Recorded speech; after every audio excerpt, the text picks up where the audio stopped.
Yo, step into the darkness where shadows lurk, where every creak moan leaves your mind berserk. In the heart of that night where feet take flight, horror grip, tiny so no escaping its might. Haunted halls and with the echo with whispers untold, and chilling silence tales of our old from the deep of abyss where nightmares reside. A wave tale of terror, let your fear collide. Welcome to the realm where nightmares street, in the land of horror where only the brave survives. I feel the street down your spine, the chill in the air, and the kingdom darkness where we dare to share. Blood moon rise, casting shadows long, and the maze with fear where you don't belong. Eyes glow in the dark, watching every move, and this quest gained where nothing left to prove. Monsters under the bed, with ghosts in the mist, in the house of horrors with a soul kiss.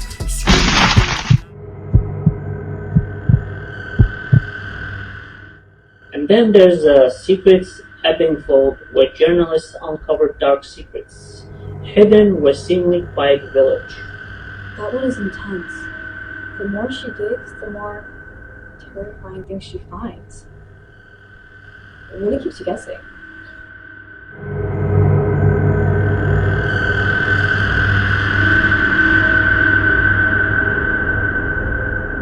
The rain was relentless, and the old cobbled streets of Abingford were awash with a soft golden glow from the street lamps. Sam, a young man, had always been intrigued by the mysteries that the town held within its historic walls. On this particular evening, he found himself walking down Milford Lane, drawn by a story he'd heard from his colleagues about the street being haunted. Each step he took echoed loudly, resonating with the rhythmic patter of the rain. Ahead, the silhouette of a lone figure became evident, walking slowly, almost in a trance-like state. The hood of their cloak concealed any identifiable features. Curiosity got the better of him, and Sam decided to follow the mysterious figure, maintaining a safe distance. The figure led him past ancient buildings, down narrow alleys, and past rusted-out old cars, until they reached an old bookstore named Whispering Tales. Without warning, the figure vanished into thin air, leaving Sam standing outside the bookstore, drenched and bewildered. He pushed the door open, and the scent of old books enveloped him. An elderly shopkeeper looked up from her counter, her eyes narrowing as they met Sam's. "You've seen the Wanderer, haven't you?" she asked in a raspy voice. Taken aback, Sam nodded. "Who or what was that?" The shopkeeper leaned in, her voice dropping to a whisper. "Legend says it's the spirit of Eleanor Milford, a woman who was wrongly accused of witchcraft centuries ago. She roams these streets, leading the curious to places where truths are revealed." Before Sam could ask another question, she handed him an ancient leather-bound book titled Secrets of Abingford. "Seek and you shall find," she said cryptically. As Sam delved into the pages, he began to unravel hidden truths about the town and its residents, some of them chillingly connected to his own ancestry. The boundaries between reality and the supernatural began to blur, and Sam realized that in Abingford, the past was never truly gone. Every rain-drenched street, every whispering wind, held a story waiting to be discovered. It's incredible how these stories keep the fear alive, right? Absolutely. But they make great campfire tales.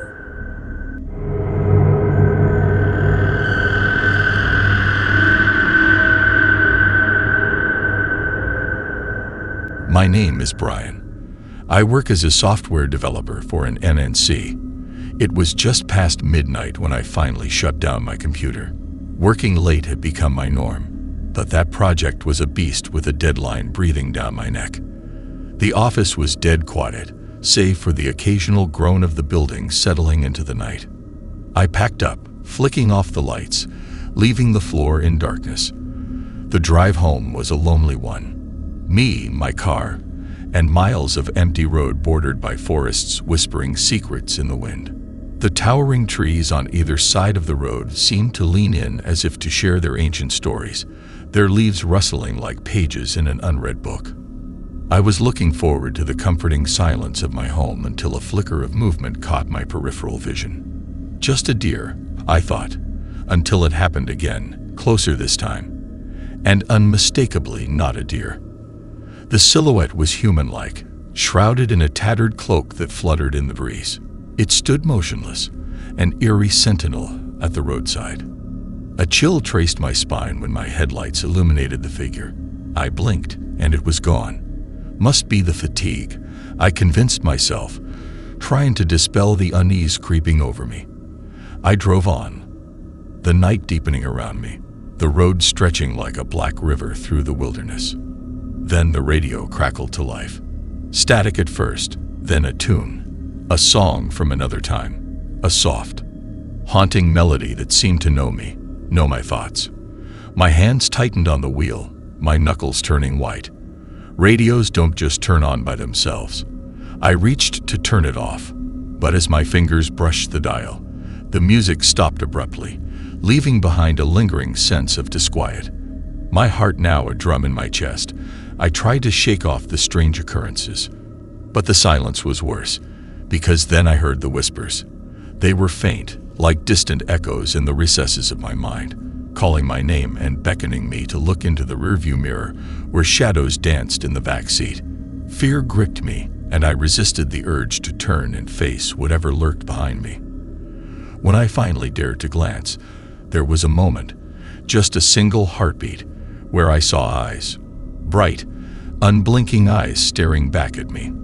Panic surged through my veins, and I swerved, adrenaline sobering my tired brain. When I looked again, there was nothing but my own pale face, etched with fear, reflecting in the mirror. The rest of the drive was a blur of terror, each creak and sigh of my car, a conversation between me and the unseen.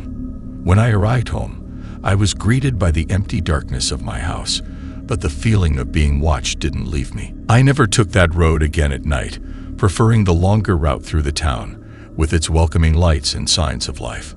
But sometimes, when the wind is just right, I swear I can hear that haunting tune playing in the distance, and a whisper that could almost be my name, a reminder of that eerie night that still lingers in my memory, casting a shadow over my late-night drives.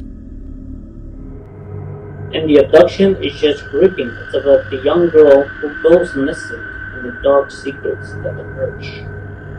I remember that. The tension and desperation of the story really stick with you.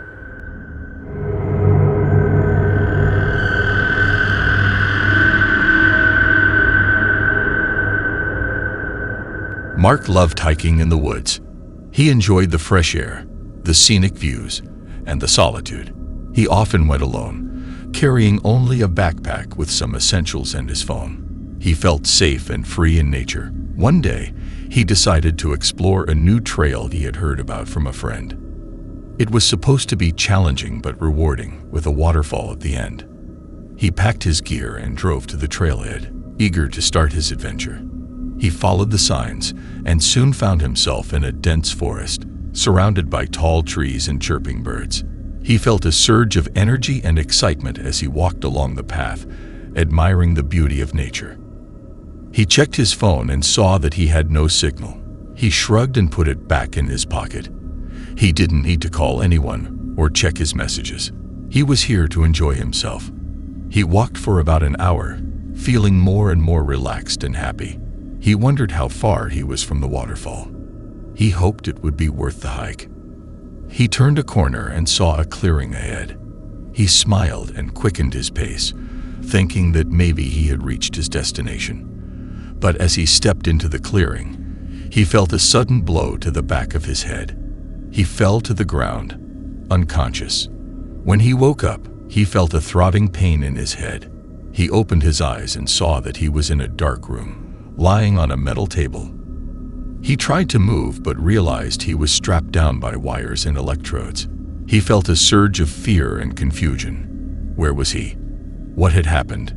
Who had done this to him? He looked around and saw that he was not alone. Two men in white coats were standing next to him, holding clipboards and pens.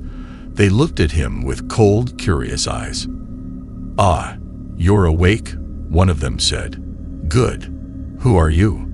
Where am I? What are you doing to me? Mark asked, his voice trembling.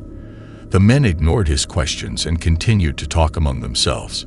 Subject 47 is responsive, the other one said. Vital signs are stable. Excellent, the first one said. Let's begin the experiment. Mark felt a surge of panic. Experiment? What experiment? He tried to struggle, but the wires held him down. He felt helpless and terrified. Please, please, let me go, he begged. I don't know who you are or what you want from me. Please, just let me go. The men ignored his pleas and pressed some buttons on a console next to the table. Mark felt a jolt of electricity run through his body. He screamed in agony. The men watched him with interest, taking notes on their clipboards. Interesting, one of them said. Subject 47 shows high levels of pain tolerance. Indeed, the other one said. Let's increase the voltage. They pressed more buttons, and Mark felt another jolt of electricity, stronger than before. It felt like his body was on fire. He screamed louder. He didn't know how long they tortured him. It felt like an eternity. He lost track of time and space. He only knew pain and fear. He wondered why they were doing this to him. What did they want from him? What did they hope to achieve? He wondered if anyone would ever find him or save him. He wondered if he would ever see his family or friends again. He wondered if he would ever escape this nightmare. Mark felt a wave of relief when the men finally stopped the experiment. He was exhausted and in pain, but he was still alive. He hoped that they would let him go now, or at least explain why they had kidnapped and tortured him. He looked at them with pleading eyes, hoping to see some compassion or remorse. But they only looked at him with indifference and boredom. Are you done? Mark asked weakly. Can you please let me go? The men shook their heads. No, we're not done, one of them said. We're just getting started. What do you mean? Mark asked, feeling a new surge of fear. What are you going to do to me? The men exchanged a glance and smiled. You'll see soon enough, the other one said. But first, we need to move you to another location. Another location? Mark asked. Where? The men didn't answer. They unstrapped him from the table and lifted him up. They carried him out of the room and into a corridor. Mark saw that he was in a large facility, full of metal doors, pipes, and wires. He heard noises and voices coming from different rooms. He wondered how many other people were here and what they were doing to them. He felt sick and dizzy. He wanted to escape, but he had no strength or chance. The men took him to an elevator and pressed a button. The doors closed, and the elevator started to descend. Mark felt a sinking feeling in his stomach. He wondered where they were taking him. He tried to communicate with the men, hoping to get some answers or sympathy. Who are you? He asked. What are you doing here? The men looked at him with amusement.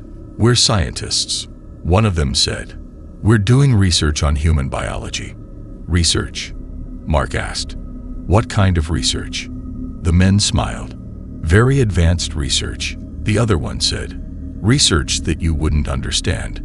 Mark felt insulted and angry. Try me, he said. I'm not stupid. I have a degree in engineering.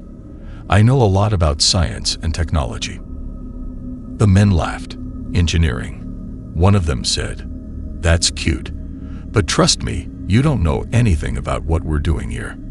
Then tell me, Mark said. Why are you doing this to me? What do you want from me? The men looked at each other and nodded. Fine, one of them said. We'll tell you, but don't expect to believe us. They waited until the elevator stopped and the doors opened. They dragged Mark out of the elevator and into another corridor. Mark saw that they were in an underground facility, deeper than the previous one. He saw more metal doors, pipes, and wires, but also strange machines and devices he had never seen before. He saw screens and monitors showing images and data he couldn't comprehend. He saw people in white coats or suits walking around, talking on phones or tablets, or using headsets. He saw security guards with guns and badges patrolling the area. He felt like he was in a sci-fi movie, but not a good one. He felt like he was in hell. The men took him to a large metal door at the end of the corridor. They scanned their badges and entered a code on a keypad. The door opened, and they pushed Mark inside. Mark saw that he was in a circular room with a metal platform in the center. There were wires and cables connecting the platform to a console on the wall. There were also cameras and speakers around the room, recording everything that happened inside. There was no one else in the room, except for another man in a white coat who was waiting for them by the console. He looked at Mark with curiosity and excitement. "Ah, there you are," he said. "I've been expecting you." The man in the white coat walked over to Mark and examined him closely. He touched his face, his hair, his arms, his legs. He smiled and nodded. "Yes, yes," he said. "You're perfect. Just what we need."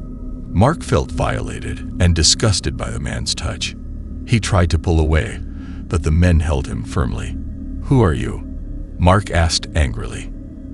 "What do you want from me?" The man looked at him with amusement. "I'm Dr. Lee," he said, "and I want to study you." "Study me?" Mark asked. "For what?" Dr. Lee smiled wider. "For science," he said. "For knowledge. For progress." He gestured to the platform in the center of the room. "That's where you're going," he said. "That's where we'll send you." "Send me?" Mark asked, feeling more confused and scared. "Send me where?" Dr. Lee laughed. "To another world," he said. "To another dimension. To another reality." Mark felt a chill run down his spine. He thought he had misheard him. He thought he was joking. He thought he was crazy. But he wasn't. He was serious. He was telling the truth. He was working for aliens.